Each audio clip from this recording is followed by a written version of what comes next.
Tripod एक चांगला बघतो की फ्लिपकार्टवर किंवा ॲमेझॉनवर. साधा बघू 1000-2000 पर्यंत. दीदीने का कॉल केला आहे?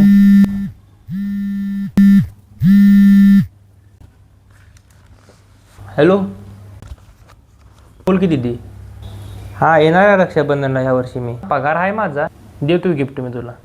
हाय, मी माझ्याकडे आहे सेविंग. चालते, ठीक आहे, ठेवते. ए बाबा, कंटेंट क्रिएशनसाठी ट्रायपॉड घेणारच नव्ह का? ते जेव्हा लक्ष दे. बाकीचं आता डोक्यात काय घालू नकोस. गिफ्ट द्यायचं आहे, नोकरी लागल्या म्हणून. समजलं का तुला? रक्षाबंधनला तिचा हक्क आहे माझ्याकडे काहीतरी मागण्याचा आणि मी त्याला देण्याचा. जर मी तिची इच्छा पूर्ण करत नसेल, काय उपयोग आहे माझ्या नोकरीचा आणि या कामाचा? मी ट्रायपॉड कधी पण घेईन, परंतु रक्षाबंधन वर्षातनं एकदा येतोय आणि नाराज करणं ते बरोबर वाटत नाही ना.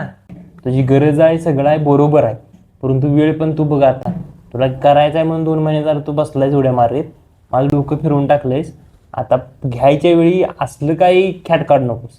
करता आहेत पप्पा, त्यांच्याकडून घे, काय त्यांना देऊन टाक ना. एवढे काय अडचण आहे तुला? का तुला स्वतःच्या ह्याच्यातून द्यायचं असं काय कुठे लिहून ठेवलंय? असतं माहिती आहे का, वडिलांनंतर त्याचा पोरगाच असतो जो घरचा कारभार सगळा सांभाळतो. जर मी एवढे गरज पूर्ण करत नसेल तर कारभार मी सांभाळणार काय? ते ट्रायपॉड घेणारस, ते ट्रायपॉड घेऊन टाक. ते दीदीला नंतर गिफ्ट दे, ते काय एवढं इम्पॉर्टंट नाही. तू तुझं बघ पहिल्यांदा. जो पण घरातला करता माणूस असतो ती फॅमिलीची गरज पहिली घेतो आणि स्वतःची गरज मागं ढकलतो.